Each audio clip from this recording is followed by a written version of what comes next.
Good morning बेटा। कल के लेक्चर में हम लोग करंट के बारे में सीख आए थे। करंट की डायरेक्शन पता कर ली थी, करंट का कैसी क्वांटिटी है, करंट डेंसिटी क्या है, एक दो न्यूमेरिकल्स भी किए थे और आप लोगों ने मैंने होमवर्क भी दिया था आपको। आज का टॉपिक बहुत अच्छा सा टॉपिक है एग्जाम के पॉइंट ऑफ व्यू से भी और बाकी हुई चीज़ों को समझने के लिए भी, जो बचा हुआ है चैप्टर में उसको समझने के लिए भी। क्या है टॉपिक? Drift velocity. आते हैं इस टॉपिक पे, पहले तो इसको डिनोट कर देते हैं। इसको डिनोट किससे करते हैं? ड्रिफ्ट वेलोसिटी को डिनोट करते हैं v और d से। ये ड्रिफ्ट वेलोसिटी के लिए एक बात आपको बोलूं, वैसे ड्रिफ्ट वर्ड इसमें बहुत पॉपुलर है। आप सब लोगों ने ड्रिफ्ट वर्ड सुन रखा होगा, गेमर्स ने तो जरूर सुन रखा होगा। ड्रिफ्ट का मतलब होता है किसी चीज को जबरदस्ती खींचना, मन नहीं है उसका, उसको खींच के ले जाना। फॉर एग्जाम्पल आप देखते होंगे गेम्स में अपन लोग ज्यादातर देखते हैं ड्रिफ्ट करते हैं, कार को ड्रिफ्ट करते हैं, अच्छे खासे पॉइंट्स भी मिलते हैं उस ड्रिफ्ट को करने के। गेम्स में बता रहा हूं, या रियल लाइफ में भी कुछ ऐसे ड्रिफ्टर्स होंगे, मत बनिएगा ड्रिफ्टर।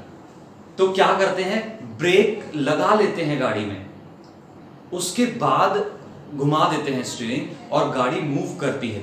यानी कि ब्रेक लगे होने के बावजूद, यानी कि उसकी टेंडेंसी क्या है, रुकने की, उसको जबरदस्ती खींच लिया किसी ने, वो उसके इंटरनल फोर्स की वजह से हुआ, हालांकि जो उसने मोमेंटम गेन किया हुआ था, बट ब्रेक लगना मतलब रुकना था, उसके बावजूद वो खिंच गई और वो क्या कहलाया? ड्रिफ्ट।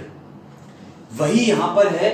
ड्रिफ्ट वेलोसिटी का मतलब यही है कि किसी को, अब वो किसी को मतलब इलेक्ट्रॉन्स को जबरदस्ती खींच लेना किसी, और उस खींचने की जो वेलोसिटी है that is called drift velocity. अब इसकी पूरी बात पे आते हैं अभी थोड़ी देर बाद। उससे पहले हमें कुछ बातें सीखनी होंगी इस टॉपिक को पूरा डिटेल में पढ़ने से पहले। तो बातें सीखते हैं।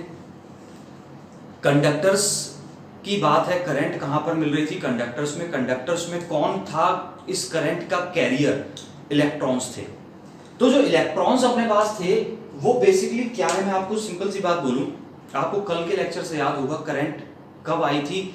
जब इलेक्ट्रॉन्स एक पर्टिकुलर डायरेक्शन में चल रहे थे, उनको पर्टिकुलर डायरेक्शन में ले जाने वाला कौन था? एक बैटरी लगाई थी अपन ने, यानी कि एक पोटेंशियल डिफरेंस क्रिएट किया था। अभी मैं क्या मान रहा हूं, एक कंडक्टर है, उसके पास कहीं भी कोई पोटेंशियल डिफरेंस मैंने क्रिएट नहीं किया हुआ, तो उस कंडक्टर में जितने भी फ्री इलेक्ट्रॉन्स हैं उन सबके पास एक और एनर्जी भी है जिसके बारे में कल बात नहीं हुई थी। वो एनर्जी है थर्मल एनर्जी। ये जो टेम्परेचर है किसी भी जनरल सिचुएशन में, ये कंडक्टर है, तो इस कंडक्टर के आसपास जो सराउंडिंग है वहां पर एक टेम्परेचर है, एक एनर्जी है that is called thermal energy. उस थर्मल, बात पूरी सुनना, उस थर्मल एनर्जी की वजह से इस इलेक्ट्रॉन के पास बहुत ज्यादा वेलोसिटी आ जाती है, बहुत ज्यादा। बहुत ज्यादा कितनी? लगभग 10 to the power 5 metre per second. ये कहानी है, सच्ची कहानी, जो पूरी तरह से सच्चाई से प्रेरित है। क्या बोला कि कंडक्टर्स में जो इलेक्ट्रॉन्स हैं, फ्री इलेक्ट्रॉन्स, उनके पास थर्मल एनर्जी की वजह से एक वेलोसिटी होती है। वो उस एनर्जी की, एक वेलोसिटी मतलब काइनेटिक एनर्जी होती है, जो आप बोल सकते हैं काइनेटिक एनर्जी। किसकी वजह से? थर्मल एनर्जी की वजह से, जिसकी वजह से वो बहुत तेजी से भागते हैं। बहुत तेज वेलोसिटी कितनी है? अच्छी खासी दिख रही होगी। तो अब क्या बोला मैंने, कंडक्टर में और क्या है? बहुत सारे, आपके पास एक कंडक्टर का स्ट्रक्चर कैसा होता है? एक लैटिस स्ट्रक्चर होता है। उसमें जगह जगह पर आपके पास, जैसे कॉपर का स्ट्रक्चर मान लो, जगह जगह पर कॉपर के बोल सकते हैं एक लैटिस बना हुआ है कॉपर का। उसमें से इलेक्ट्रॉन्स, फ्री इलेक्ट्रॉन्स क्या है, उसमें से अपने पेरेंट एटम से निकल गया तो वो क्या बच गए हैं? आयंस बच गए हैं। तो क्या होता है, बहुत सारे कॉपर के आयंस लगे हुए हैं, जिसको लैटिस का एक स्ट्रक्चर बोलते हैं, और बीच में बहुत सारे फ्री इलेक्ट्रॉन्स हैं। और फ्री इलेक्ट्रॉन्स भी बहुत होते हैं, बहुत होते हैं। पर यूनिट वॉल्यूम में अगर बोलूं तो लगभग 10 to the power 29 free electrons होते हैं। गिनती नहीं आती होगी आपको इतनी, जितने ये हैं एक यूनिट वॉल्यूम में, तो ये बहुत है। तो बेसिकली मैंने अभी सारी बातें पंचलाइन बना के रखते जाना। इलेक्ट्रॉन्स के पास थर्मल एनर्जी है, बहुत तेज चल रहे हैं, और जब तेज चल रहे हैं और रास्ते में क्या है, पूरे उसके पाथ पर पूरे पूरे कंडक्टर में बहुत सारे आयंस लगे हुए हैं, क्या होता है, एक वर्चुअल कोलिजन होता है इन इलेक्ट्रॉन्स और उन आयंस के बीच में। वर्चुअल कोलिजन मैंने वर्ड क्यों बोला, इसलिए बोला कि कोलिजन नहीं होता है, बल्कि वो आयंस जो हैं, वो पॉजिटिव आयंस, वो इन इलेक्ट्रॉन्स की स्पीड को कम कर देते हैं इफेक्टिवली। इफेक्टिवली का मतलब बहुत सारे आयंस हैं, तो कोई आगे खींचता है, कोई पीछे खींचता है, तो उस पूरी प्रोसेस में इनकी वेलोसिटी कम हो जाती है और एक वर्चुअल कोलिजन की वजह से मैं बोलता हूं इनकी डायरेक्शन बदल जाती है। क्या कहानी हुई, ये एक आयन था, मान लीजिए इसके पास से एक इलेक्ट्रॉन, ये रहा एक इलेक्ट्रॉन, अरे कौन रहा, ये एक इलेक्ट्रॉन रहा, ये एक पॉजिटिव आयन है। एक इलेक्ट्रॉन थर्मल एनर्जी की वजह से भागता हुआ जा रहा था, जैसे ही इसके पास पहुंचा, इसने इसकी वेलोसिटी को कैसा अपनी तरफ अट्रैक्ट कर लिया ना, अपनी तरफ अट्रैक्ट के लिए इसकी वेलोसिटी को कैसा कर दिया, कम कर दिया, कम कर दिया। तो वो जो स्पीड कम हुई, तो ऐसा मान लिया था स्पीड घट गई, और ये एक वर्चुअल कोलिजन की फॉर्म में मान लेते हैं हम लोग। तो क्या हुआ, इलेक्ट्रॉन भाग रहा था, वर्चुअल कोलिजन हुआ, कोलिजन के बाद उसकी एनर्जी खत्म हो गई, उसने फिर से थर्मल एनर्जी में फिर से भागना शुरू किया, बट किसी और डायरेक्शन में, और किसी और डायरेक्शन में भागना शुरू किया। तो एक इलेक्ट्रॉन कभी आगे जाता है, कभी पीछे, कभी दाएं, कभी बाएं, कभी इधर, कभी उधर, इधर चला मैं उधर चला, और कुल मिलाकर उसका जो इफेक्टिव मोशन है, इफेक्टिव मोशन मतलब बेचारा जहां से चला था वहीं पर लौट आता है, इफेक्टिव मोशन उसका नील रह जाता है। यानी कि कोई इलेक्ट्रॉन जितना, इसको बोलते हैं जिगजैग पाथ फॉलो करता है। तो एक पंच लाइन बन गई मेरे पास कि इलेक्ट्रॉन्स कंडक्टर्स के अंदर जिगजैग पाथ फॉलो करते हैं, यानी कि electrons follows the zigzag path inside the conductor and the net transfer of charge. अब ये कोई कंडक्टर है, इसके अंदर बहुत सारे इलेक्ट्रॉन्स हैं, तो मैंने बोला हम करंट का बोलते थे, जैसे ये कोई क्रॉस सेक्शन कल भी मैंने बताया था। तो क्या होता है, जितने इलेक्ट्रॉन इस साइड से उस साइड पहुंच पाते हैं, जिगजैग पाथ है, जितने इधर से उधर गए उतने ही उधर से इधर आ गए, तो नेट ट्रांसफर ऑफ चार्ज 0 है, और इस कंडक्टर में कोई भी करंट नहीं है। ये कहानी है अब तक की जो मैंने बता दी आपको, कब, जब उस कंडक्टर के अक्रॉस कोई पोटेंशियल नहीं लगा है। तो सारी बातों को पंचलाइन की फॉर्म में क्या क्या बनाएं, क्या क्या लिखेंगे अभी तक की हम कहानी से। एक आपके पास थर्मल वेलोसिटी आनी चाहिए, पाथ कैसा होता है, जिगजैग होता है, जिसकी वजह से नेट ट्रांसफर ऑफ चार्ज 0 होता है। तो मैं बोल दूं क्या, आप खुद लिख लेंगे। जल्दी से बोलने की कोशिश करता हूं, थोड़ा स्लो करके लिखिएगा।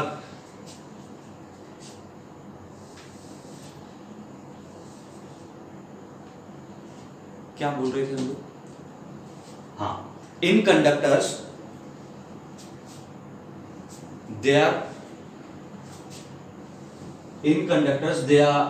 are millions and trillions of free electrons, and these electrons have a thermal velocity of the order of 10 to the power 5 meter per second, of the order of 10 to the power 5 meter per second, while moving with this velocity they virtually collide, ऐसा नहीं करना चाहिए था मुझे, ऐसे बोल बोल के लिखाना, they virtually collide with the ions and their velocity and direction changes, their velocity and direction changes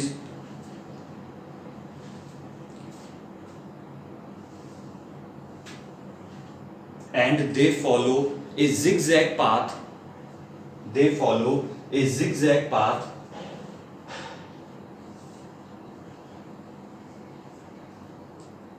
and net transfer of charge is 0, ये जो मैंने इतना बताया उतना मैंने आपको बता दिया लिखने के लिए। अब बात करते हैं थोड़ी सी और अच्छी सी इसमें कुछ 2-3 टर्म्स और सीख लेते हैं।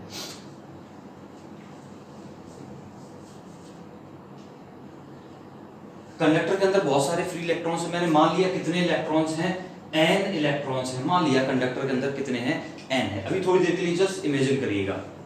तो क्या बोला मैंने, जितने भी इलेक्ट्रॉन्स हैं ये सभी के पास कुछ ना कुछ थर्मल वेलोसिटी है। किसी के पास मैंने मान लिया u1 वेलोसिटी है थर्मल, किसी के पास एक दूसरा इलेक्ट्रॉन है उसके पास u2 है, किसी के पास u3 है, किसी के पास u4 है। सबके पास अलग अलग थर्मल वेलोसिटी है। हर इलेक्ट्रॉन के पास कुछ थर्मल वेलोसिटी है ऑफ द ऑर्डर ऑफ, लगभग उस ऑर्डर की, कहां गई अभी लिखी थी यहां पर, उस ऑर्डर की थर्मल वेलोसिटी है। सबकी डायरेक्शन हर इंस्टेंट पर अलग है। अगर मैं सभी इलेक्ट्रॉन्स की ओवरऑल वेलोसिटी की बात करूंगा, average velocity of all these electrons, एक राइट है, एक लेफ्ट है, एक ऊपर है, एक दाएं है, यानी कि इतने सारे इलेक्ट्रॉन्स में इतनी सारी रैंडमनेस है कि ऑन एन एवरेज में देखूंगा तो भाग तो सभी इलेक्ट्रॉन्स रहे हैं, कोई इधर भाग रहा है, कोई उधर भाग रहा है, लेकिन ओवरऑल जब मैं बड़े पिक्चर्स को बहुत दूर से जाकर देखूंगा तो ओवरऑल क्या नजर आएगा कि सबकी एवरेज वेलोसिटी कितनी है, 0 है। बिकॉज एक इलेक्ट्रॉन अभी इस तरफ जा रहा है, अगले पल इसकी वेलोसिटी किधर हो गई, पीछे हो गई, रैंडम हो रहा है, डायरेक्शन चेंज हो रही है। तो ऑन एन एवरेज इनकी वेलोसिटी कितनी है, 0 है। तो मैं बोल सकता हूं एवरेज वेलोसिटी, एवरेज कौन सी वाली, थर्मल वेलोसिटी, ये अगली पंचलाइन है, ऑफ एन इलेक्ट्रॉन्स क्या बन जाएगी, u मान लिया उसको, क्या बन जाएगी, u1 प्लस u2, कहां तक, एवरेज निकालना आता है ना, सबको ऐड कर दो और डिवाइड बाई n कर दो, और this average velocity will be 0। क्यों 0 है, बिकॉज ओवरऑल इनकी रैंडम पिक्चर अगर मैं इसको दूर से देखूंगा तो कुछ नजर नहीं आएगा, सब क्या कर रहे हैं, भाग तो इधर उधर रहे हैं, लेकिन उनकी एवरेज वेलोसिटी कैसी है, 0, क्योंकि कहीं वो जा ही नहीं पा रहे हैं। तो एवरेज वेलोसिटी कितनी है, 0। तो एक लाइन ये लिख लीजिएगा, average thermal velocity of n electrons is 0। बहुत ज्यादा कॉम्प्लिकेटेड नहीं है चीजें, बस इनको थोड़ा सा इमेजिन करना एक बार।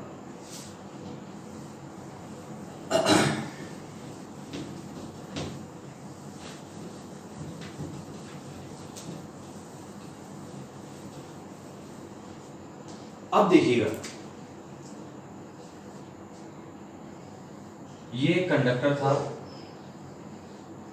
इसके अंदर इलेक्ट्रॉन्स क्या कर रहे थे, रैंडम मोशन कर रहे थे। हमने क्या किया, इस कंडक्टर के एंड्स के अक्रॉस एक बैटरी लगा दी।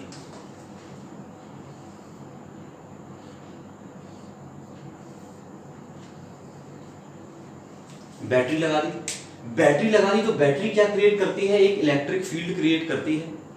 इलेक्ट्रिक फील्ड मान लिया बैटरी ने कितना क्रिएट किया है, ई इलेक्ट्रिक फील्ड क्रिएट किया बैटरी ने, हाई से लो की तरफ ई इलेक्ट्रिक फील्ड क्रिएट किया। जब ये फील्ड ई क्रिएट हुआ, कहां से क्रिएट हुआ, ये वायर्स के अंदर से ई फील्ड क्रिएट हुआ थोड़ी देर के लिए। तो ये फील्ड क्या करेगा, इसके अंदर जितने भी इलेक्ट्रॉन्स, यही लाइन बहुत ध्यान से सुनना, इसके अंदर जितने भी इलेक्ट्रॉन्स हैं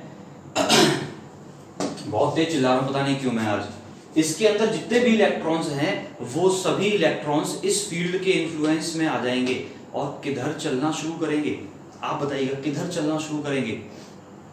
इलेक्ट्रॉन्स पर फोर्स किधर लगाता है, फील्ड अपोजिट टू फील्ड, यानी कि ये जो इलेक्ट्रॉन था, अभी कई होंगे इसमें, एक बता रहा हूं, एक इलेक्ट्रॉन था, ये आड़ा तिरछा भाग रहा था, फील्ड ने इसको पकड़ा और पीछे खींचने लग गया। किधर खींचने लग गया, पीछे खींचने लग गया। कुछ समझ में आया आपको? अब हुआ क्या, यहां पर यही बात समझने वाली है। इलेक्ट्रॉन के पास एक तो मोशन ये है, थर्मल वेलोसिटी है। क्या हमने थर्मल वेलोसिटी को रोका?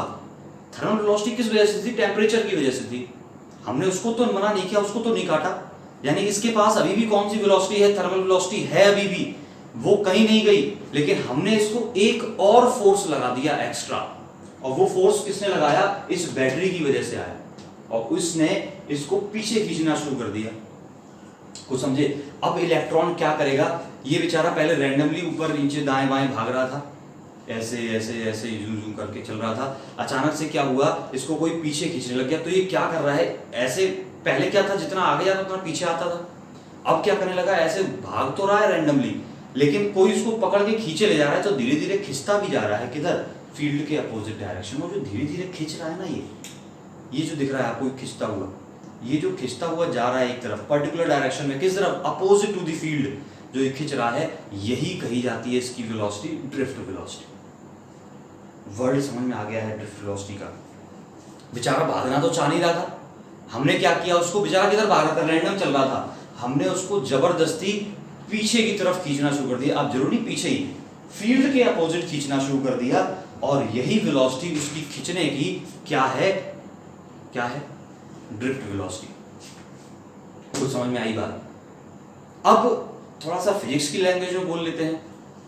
इसमें एक तो है नहीं बेचारा, कितने हैं, बहुत सारे हैं, और उन सब की एवरेज खींचने की वेलोसिटी क्या कही जाती है, drift velocity of the conductor. बात समझ में आ गई होगी, आ गई होगी, बहुत चिल्ला लिया हम आज।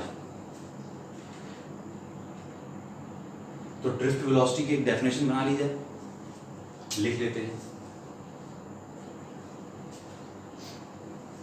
ये कहानी कुछ ऐसी है, एक बच्चा है, छोटा सा बच्चा है,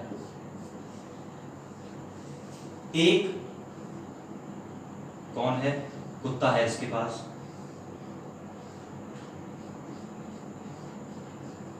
ये कुत्ता है इसका एक, अरे बहुत बुरा है, डॉगी है, कैसे बनता है मुझे नहीं पता, ये कान और हैं इसके, ये कुत्ता है इसके पास, कुत्ता है बहुत भारी सा, ये बेचारा बच्चा है, ये इसकी डोरी पकड़े हुए है, ये इसकी डोरी पकड़े हुए है, ये आप समझ लेना मेरी बात, इसकी डोरी पकड़े हुए है ये, और क्या कर रहा है, ये भागना चाह रहा है, खुली जगह पर भागना चाह रहा है, कभी इधर भागता है कभी उधर भागता है, इसका मन है भागने का, ये वो इलेक्ट्रॉन है जो भागना चाह रहा है, और ये बच्चा है जो इसको घर ले जाना चाह रहा है।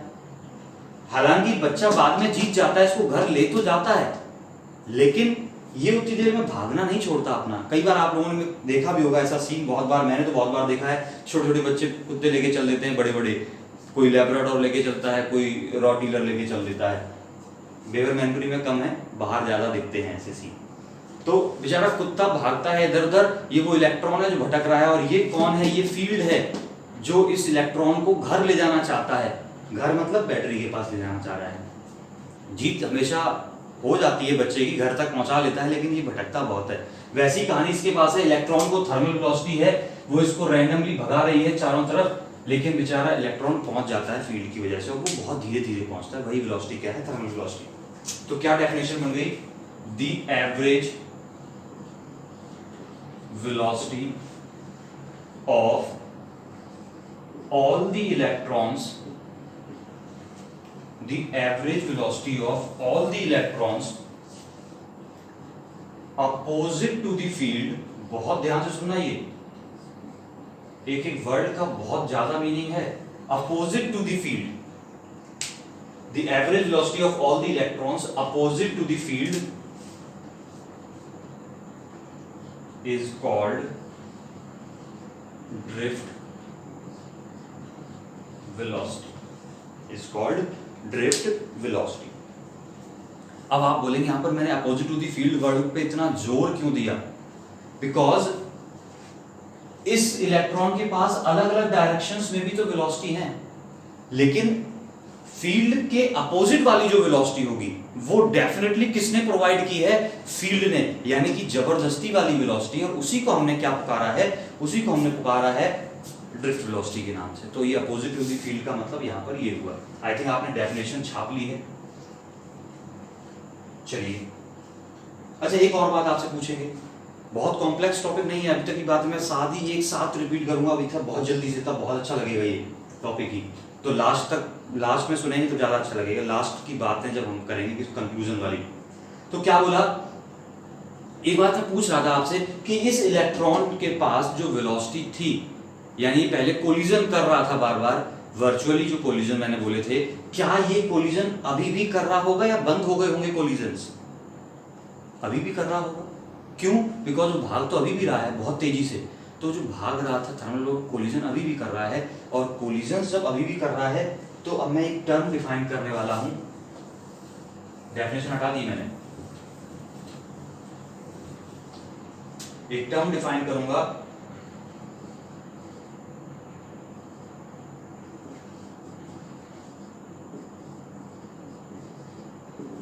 Mean free path, mean free path. Electron यहां से चला, चलते ही यहां पर टकरा गया, फिर चला, फिर यहां पर टकरा गया, फिर चला, फिर टकरा गया। यानी कि इलेक्ट्रॉन चलता है, टकराता है, चलता है, टकराता है। शराब पी रखी है इसने। चलता है, टकराता है, गिर जाता है, फिर चलता है। तो इस पूरी प्रोसेस में हो क्या रहा है, क्या हो रहा है, किन्हीं दो कोलिजन्स के बीच में, ये दो यहां से चला था मान लो, तो इन दो कोलिजन्स के बीच में, किन्हीं दो सक्सेसिव कोलिजन्स के बीच में जो एवरेज डिस्टेंस ये ट्रेवल करता है, that is called mean free path. सुना कुछ, किन्हीं दो सक्सेसिव कोलिजन्स के बीच में जो एवरेज डिस्टेंस ये ट्रेवल करता है, that is called mean free path. बहुत छोटी डेफिनेशन है, बहुत बार पेपर में पूछ ली जाती है। तो क्या लिखेंगे, the average distance between two successive collisions, अब आगे लिख लेना, is called mean free path. दूसरा टर्म यहां पर डिफाइन करेंगे, इज कॉल्ड, आप समझ गए होंगे, इतना मत कंफ्यूज करना, बातें छोटी छोटी नहीं करना। रिलैक्सेशन टाइम, अगला टर्म है हमारे पास रिलैक्सेशन टाइम।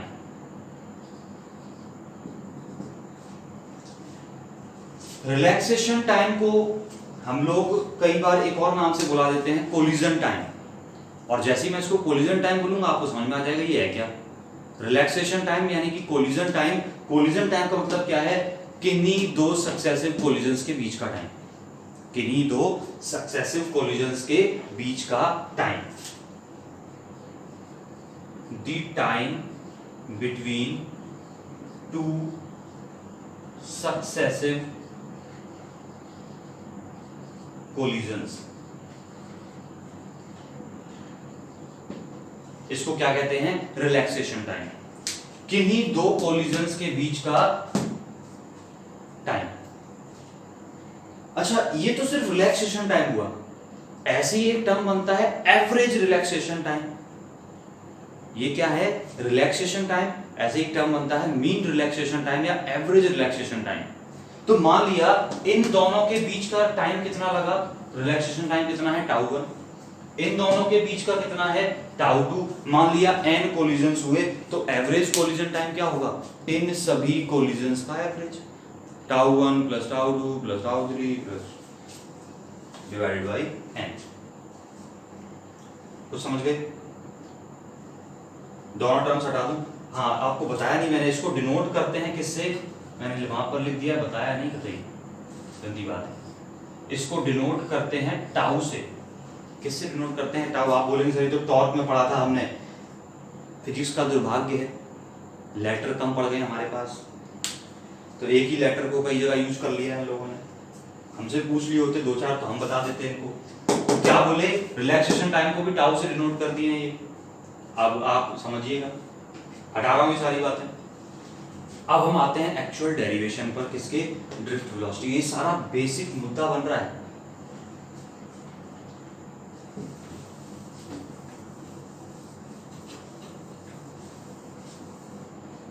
अगर मैं बोलूं कि एक इलेक्ट्रॉन का रिलैक्सेशन टाइम टाउ 1 है, दूसरे का रिलैक्सेशन टाइम टाउ 2 है, तीसरे का टाउ 3 है, तो एवरेज रिलैक्सेशन टाइम कितना हो गया, तो मैं लिख देता हूं एवरेज रिलैक्सेशन टाइम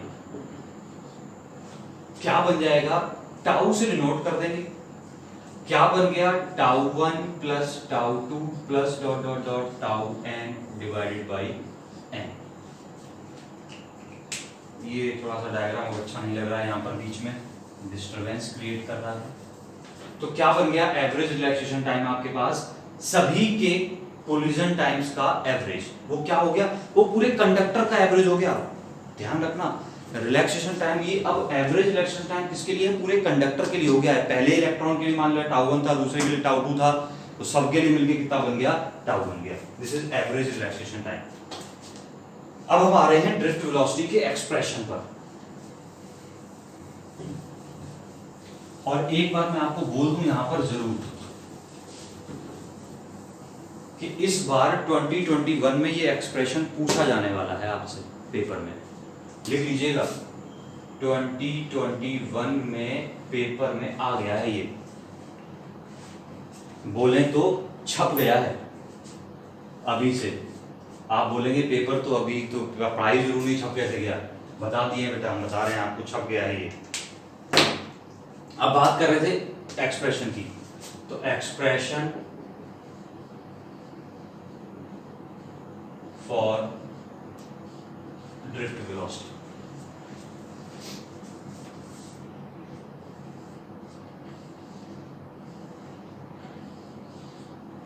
मान लीजिए कंडक्टर है, इसकी लेंथ मान लीजिए अपन ने L है। क्लियर रहती बात? इस कंडक्टर के अक्रॉस मैंने एक फील्ड क्रिएट किया हुआ है, मान लीजिएगा एक फील्ड क्रिएट किया हुआ है E। क्या क्रिएट किया है? E फील्ड क्रिएट किया है। इसमें बहुत सारे फ्री इलेक्ट्रॉन्स हैं, N फ्री इलेक्ट्रॉन्स हैं। सभी इलेक्ट्रॉन्स क्या कर रहे हैं? मूव कर रहे हैं। तो मैं क्या कह रहा हूं, किसी एक इलेक्ट्रॉन की मान लीजिए ये इलेक्ट्रॉन नंबर मेरा फर्स्ट है, ये क्या है? फर्स्ट इलेक्ट्रॉन है। थोड़ा छोटा लिखना पड़ रहा है मुझे। ये एक फर्स्ट इलेक्ट्रॉन है, ये रहा, नंबर 1 पड़ा है इस पे। ये किसी से टकराया होगा, टकराने के बाद ये स्टार्ट किया होगा किससे? अपनी थर्मल वेलोसिटी से। और मान लिया इसने कितनी थर्मल वेलोसिटी से चलना स्टार्ट किया? u1 थर्मल वेलोसिटी से चलना स्टार्ट किया। सुन लिया आपने? अब क्या हुआ? ये वापस से जाकर मान लो यहां पर टकरा गया, किसी आयन से जाके टकरा गया।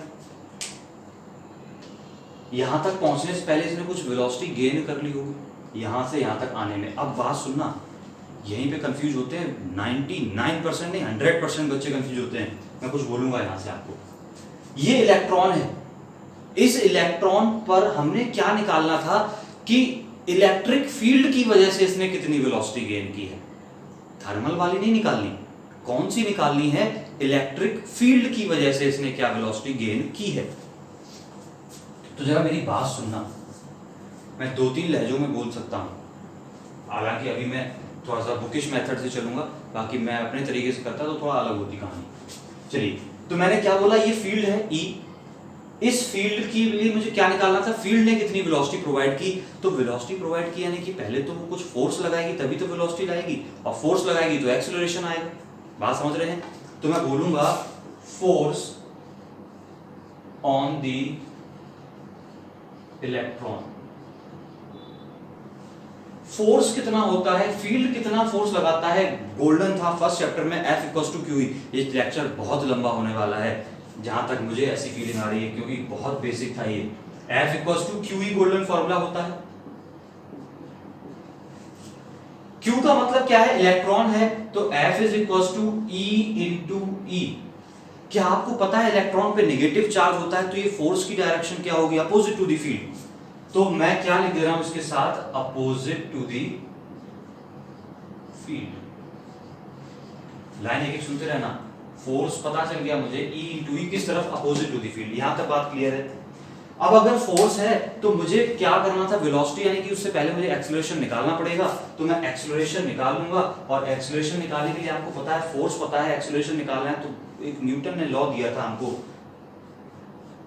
F=mass into acceleration। तो एक्सेलरेशन की वैल्यू यहां से क्या बन जाती है? मैं थोड़ा शॉर्ट में कर लूं क्या? नहीं कर रहा हूं, पेपर में आ रहा है तो सुंदर होना चाहिए। A=F/m। अरे किसका एक्सेलरेशन निकालना है अपन? इलेक्ट्रॉन का। तो मास किसका? इलेक्ट्रॉन का। मास किसका? इलेक्ट्रॉन का। तो m कौन है यहां पर? मास ऑफ, बच्चे यही नहीं जानते हैं, बहुत से बच्चे क्लास खत्म हो जाती है उसके बाद भी। m क्या है? Mass of electron. तो जरा एक्सेलरेशन की बात करिएगा, क्या बन गया, फोर्स की वैल्यू निकाल चुके थे ई अपॉन एम, किस तरफ आ रहा है, अपोजिट टू द फील्ड, ये चिपका रहेगा साथ में, opposite to the field. Acceleration निकल आया, इतनी बात सुन ली है आपने, निकल आया एक्सेलरेशन। अब बात कर रहे हैं थोड़ा सा, इसको आप नोट कर लेंगे अपने दिमाग में, कहीं पे आपने नोट करते चलिएगा साथ के साथ, वरना बात बनेगी नहीं, मैं इसको बाद में फिर यूज करूंगा। अब आगे बढ़ रहे हैं, इसको हटा रहा हूं यहां से।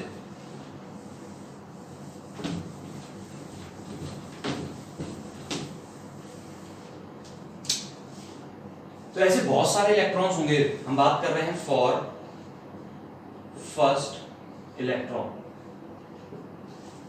पहले इलेक्ट्रॉन की अगर बात करें तो मैंने क्या बोला, जो एक एक्सीलरेशन प्रोड्यूस हुआ था, उस एक्सीलरेशन की वजह से उस इलेक्ट्रॉन ने कितनी वेलोसिटी गेन की है। तो हम जब एक्सीलरेशन पता है, वेलोसिटी पता है, कहां तक पहुंचने में, इस जगह से पहला कोलिजन करने तक, इस जगह से चलकर पहला कोलिजन चलने तक उसने कितनी वेलोसिटी गेन की है, वो मैं बात कर रहा हूं। तो वो क्या मान लिया गेन की उसने वेलोसिटी, v1 या v एक जनरल फॉर्म है, तो कौन सी इक्वेशन लगाएंगे वेलोसिटी निकालने के लिए, u plus at, that is first kinematic equation. तो v1 बाद में लिखता हूं, v is equal to u plus at, ये इक्वेशन होती है। तो मैंने क्या बोला, v1 हो गई इसकी वेलोसिटी, u1 हो गई इनिशियल वेलोसिटी, एक्सीलरेशन इसका पता था, मैंने अभी अभी यहां पर छापा था, टाइम हो गया है t1। अब क्या टाइम है, यहां से चला था एक कोलिजन के बाद दूसरा कोलिजन कर लिया, कहीं दो कोलिजन्स के बीच के टाइम को किससे डिनोट करते हैं, कोलिजन टाइम से। मान लिया फर्स्ट इलेक्ट्रॉन के लिए कितना है, τ1 है। बात सुन पाए हैं मेरी। अब बात करेंगे फॉर सेकेंड इलेक्ट्रॉन, v2 अब क्या हो जाएगा, ऐसे ही दूसरा इलेक्ट्रॉन होगा, वो भी चलेगा, वो भी कोलाइड करेगा, तो दूसरे इलेक्ट्रॉन के लिए क्या बन गया, u2 प्लस a τ2। ऐसे ही तीसरे के लिए, ऐसे ही चौथे के लिए, ऐसे ही 10वें के लिए, ऐसे ही nवें इलेक्ट्रॉन के लिए। तो हम लिखेंगे for nth electron vn is equal to un plus a τn। यहां पर τn क्या है, उसका कोलिजन टाइम। तो ये v1 v2 v3 या vn क्या है हमारे पास, इलेक्ट्रिक फील्ड की वजह से, इलेक्ट्रिक फील्ड की वजह से प्रोड्यूस होने वाली वेलोसिटी, किन के बीच में, दो कोलिजन्स के बीच में, या बिफोर द कोलिजन। तो ये सभी वेलोसिटी निकल आई n इलेक्ट्रॉन्स की। हमने डेफिनेशन क्या पढ़ी थी, average velocity of all the electrons, average velocity of all the electrons. तो इन सभी वेलोसिटीज का, ये v1 v2 vn का अगर मैं एवरेज ले लूं तो वो वेलोसिटी क्या कहलाएगी, ड्रिफ्ट वेलोसिटी। सुन पाए। अब मैं यहां पर अपनी तरह से बोलूं, अगर मैं बोलता, मैं एक बीइंग ए टीचर, बीइंग अपनी नॉलेज में बोलूं, तो यहां पर u1 is the thermal velocity. ये थर्मल वेलोसिटी कैसी है, रैंडम है, यही है ना। और ये इलेक्ट्रॉन अभी अभी कोलिजन करके हटा है, अभी अभी कोलिजन करके हटा है, तो यानी कि फील्ड की वजह से इसके पास कोई वेलोसिटी नहीं है। ये इक्वेशन में लगा किसके लिए रहा था, मैं फील्ड के लिए लगा रहा था, और इसके पास फील्ड की वजह से कोई वेलोसिटी नहीं है, और फील्ड की वजह से कोई वेलोसिटी नहीं है, तो ये u1 हो चाहे u2 हो चाहे un हो, इन सब की वैल्यू कितनी है, मेरे लिए 0 है। इंडिविजुअली इन सब की वैल्यू कितनी है, 0 है। बट अभी हम लोग चल रहे हैं आगे। तो क्या बोला हमारे पास, डेफिनेशन क्या कहती है, आपने ये लिख लिया होगा इस साइड से,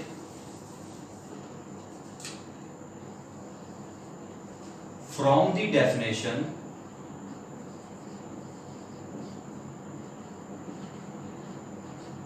from the definition, drift velocity क्या है,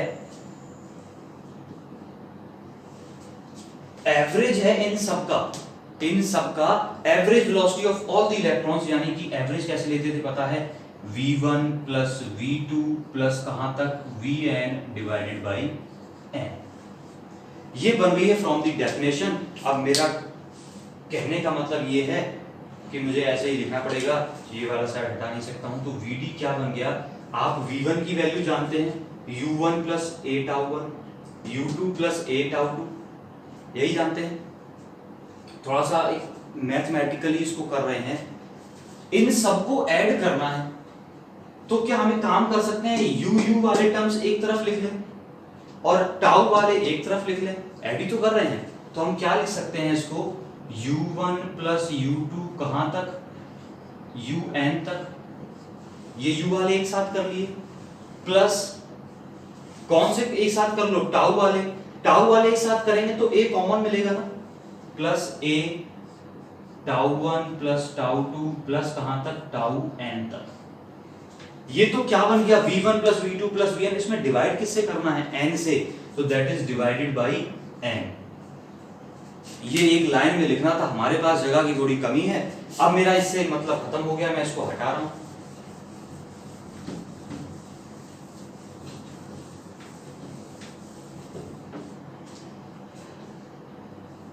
जरा ध्यान से देखना एक बात मेरी, ये डिवाइडेड बाई टोटल पे n है। जैसे कि मैं आपके सामने बोलूं 3 प्लस 5 डिवाइडेड बाई 2 है, तो क्या अपन इसको ऐसे लिख सकते हैं 3/2 प्लस 5/2, लिख सकते हैं ना। वैसे ही हम इसको क्या, इसको भी ब्रेक कर सकते हैं एक बार। बच्चों वाली मैथ मैं सिखाने लग जाता हूँ बीच बीच में, कई बार मुझे भरोसा नहीं रहता अपने बच्चों पे। VD इज इक्वल टू क्या लिख सकते हैं, U1 plus U2 plus dot dot dot UN divided by n। Break कर लिया इसको, अब ये भी ब्रेक कर देता हूँ, बहुत जरूरी इसको, plus A tau 1 plus tau 2 plus dot dot dot tau n divided by n। अभी थोड़ी देर पहले हमने सीखा था U1 plus U2 thermal velocities थी और इन सभी का एवरेज सीखा था, कितना है, 0 है, सीखा था ना, थोड़ी देर पहले बताया था। तो VD क्या बना, ये पूरा टर्म क्या हो गया, 0 प्लस A, और इसको पहचानते हैं क्या है, tau 1 plus tau 2 plus tau n, ये क्या है, पहचान लिया होगा, अभी बताया था, एवरेज कोलिजन टाइम या एवरेज रिलैक्सेशन टाइम। तो VD क्या बन गया, A टाउ के इक्वल बन गया।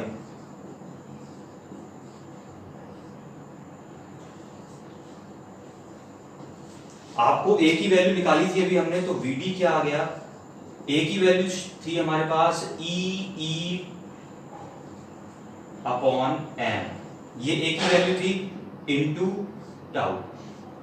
तो ये बन गया आपके पास फाइनल एक्सप्रेशन। ये मुझे बोलने में अच्छा नहीं लग रहा है, तो हम इसको कैसे याद करते हैं, मुझे कैसे याद रहता है, E ऐसे ही याद रहता है, ऐसे ही याद रहता है, E टाउ अपॉन m क्या रहता है, E टाउ अपॉन, क्यों दोबारा एक लाइन लिखेंगे, वही याद रहता है, ये ऐसे ही अच्छा लगता है, E टाउ अपॉन m। लेकिन ये आपको याद होगा, ये एक्सीलरेशन किस तरफ था, या ये पूरा एक्सीलरेशन का टर्म किस तरफ था, अपोजिट टू द फील्ड। तो ये VD कैसी आ गई, opposite to the field, E tau upon m। यहां पर टाउ क्या था, एवरेज कोलिजन टाइम। इस टाउ के बारे में 2-3 अच्छी बातें बता दूं आपको मैं। ये टाउ है, एक कांस्टेंट है किसी मटेरियल के लिए, कंडक्टर के लिए। Tau is a constant for the conductor at A given temperature, यानी कि टाउ जो है डिपेंड करता है किस बात पर, टेम्परेचर क्या है कंडक्टर का, यानी टाउ है तो कांस्टेंट, बट डिपेंड किस पे करता है, टेम्परेचर पर डिपेंड करता है, टेम्परेचर के साथ वेरी करता है। सुन ली पहली बात। और इसको क्या बोलते हैं, एवरेज रिलैक्सेशन टाइम या एवरेज कोलिजन टाइम। तो ये थी अब तक की बहुत खतरनाक सी एक डेरिवेशन, इतनी भी नहीं है ना। तो पूरी कहानी में जल्दी से बोलूंगा एक बार। किसी कंडक्टर के अंदर बहुत सारे फ्री इलेक्ट्रॉन्स, वो फ्री इलेक्ट्रॉन्स थर्मल एनर्जी की, पूरी लाइन जल्दी से, थर्मल एनर्जी की वजह से क्या करते रहते हैं, भागते रहते हैं, और भागते रहते हैं तो वो कैसा मोशन करते हैं, उस भागने के दौरान वो टकराते भी हैं, वर्चुअल कोलिजन करते हैं आयंस के साथ, और उनकी इस कोलिजन की वजह से, इस वर्चुअल कोलिजन की वजह से डायरेक्शन बदल जाती है, और डायरेक्शन बदलने की वजह से उनका मोशन कैसा होता है, जिगजैग। जिगजैग मोशन मतलब वो कभी इधर जाते हैं, अगले ही पल इधर लौट आते हैं, तो ओवरऑल वो नेट ट्रांसफर कितना करते हैं चार्ज का, 0 करते हैं, तो करंट नहीं होती कंडक्टर में। इस यही वजह है किसी रखे हुए कंडक्टर को छूने से हमें करंट नहीं लगती, उसमें करंट होती ही नहीं, क्योंकि नेट ट्रांसफर ऑफ चार्ज 0 होता है। ये तो हो गई फील्ड लगाने से पहले कहानी। हम उसमें जब फील्ड लगा देते हैं, यानी कि पोटेंशियल लगा देते हैं, तो क्या हो जाता है, पोटेंशियल क्या करता है, फील्ड क्रिएट करता है, और उस फील्ड के क्रिएट होने की वजह से इलेक्ट्रॉन्स एक तरफ खिंचना शुरू कर देते हैं। वो अपनी थर्मल वेलोसिटी नहीं छोड़ते, नहीं भूलते उसको, क्योंकि उसकी का कॉज क्या था, थर्मल एनर्जी थी, हीट थी, वो कहीं नहीं गई, वो अभी भी है, यानी वो भाग अभी भी रहे हैं तेजी से, और उस तेजी से भागने के दौरान वो क्या और होने लग गए हैं, वो एक पर्टिकुलर डायरेक्शन में खिंचने लग गए हैं, और ये खिंचना जो है इनका, यही क्या कहलाता है, ड्रिफ्ट वेलोसिटी कहलाता है। इसका एक्सप्रेशन हम लोगों ने फाइंड कर लिया। अब आपको एक बात और बता दें कि इस ड्रिफ्ट वेलोसिटी के बारे में, इसका जैसे हमने बोला थर्मल वेलोसिटी कितनी होती है, ऑर्डर क्या होता है उसका 10⁵ मीटर पर सेकेंड, और इस ड्रिफ्ट वेलोसिटी का ऑर्डर भी लिख लीजिएगा, this is something millimetre per second, something millimetre, यानी कि of the order of 10⁻³ metre per second. Millimetre मतलब 10⁻³ अरे बहुत कम है थर्मल वेलोसिटी के रिस्पेक्ट में, और इसके कम होने की वजह क्या है, यहीं से हमारा अगला टॉपिक निकलेगा। इसके कम होने की वजह क्या है, वो बार बार टकरा रहे थे कोलिजन्स, और यही कोलिजन्स किसका बेस बनेंगे आगे चलकर, रेजिस्टेंस का बेस बनेंगे, जो हम पढ़ेंगे अगला टॉपिक। ये जो कोलिजन हो रहे थे ना, इन्हीं कोलिजन्स की वजह से ये चार्ज का फ्लो रुक रहा है, और इसी को क्या कहते हैं, रेजिस्टेंस। ये आगे पढ़ेंगे, कल पढ़ेंगे, अभी आज ज़्यादा हो जाएगा। तो ये हमने क्या पढ़ ली है, थर्मल वेलोसिटी नहीं, कौन सी, ड्रिफ्ट वेलोसिटी का मैग्नीट्यूड कितना होता है, कुछ मिलीमीटर पर सेकेंड। एक क्वेश्चन आपके लिए छोड़ के जा रहा हूं, क्वेश्चन ये है कि ड्रिफ्ट वेलोसिटी कितनी है, बहुत कम है, और यही किसकी वजह है, इसी वजह से तो करंट आती है अपने पास, यानी कि इसी वजह से तो कौन आती है, करंट। अगर इलेक्ट्रॉन एक तरफ चल रहा है, वही तो करंट का कॉज है। अब क्वेश्चन सुनना, आपने स्विच ऑन किया रूम का, लाइट का, फैन का, और स्विच ऑन करते ही लाइट चल जाती है, और जबकि इलेक्ट्रॉन कितनी स्पीड से ड्रिफ्ट कर रहे हैं, कितनी स्पीड से ड्रिफ्ट कर रहे हैं, बहुत कम स्पीड है ये, यानी कि 1 सेकेंड में 1 मिलीमीटर नहीं जा रहे हैं, ये 1 मिलीमीटर जा रहे हैं। यानी कि अगर मैं एक इलेक्ट्रॉन हूं, तो मैं, आपको पता चला मैं 1 मीटर चल गया, 1 मिनट ज्यादा चल गया, मैं 1 सेंटीमीटर चल गया हूं कम से कम, तो इससे भी धीरे चल रहा है 1 सेकेंड में। तो शायद मैं पंखे तक पहुंचते पहुंचते तो आप गर्मी से मर जाएंगे। तो कहने का मतलब क्वेश्चन ये है कि फिर स्विच ऑन करते ही फैन इतनी जल्दी क्यों चल जाता है। क्वेश्चन सुन लिए, पता है आपको आंसर कैसे देना है, आंसर आपको देना है, दीजिएगा। तब तक के लिए एंजॉय करिएगा इस टॉपिक को, अब थोड़ा सा कठिनाई बढ़ती जाएगी आपके लिए धीरे धीरे। Goodbye, all the best.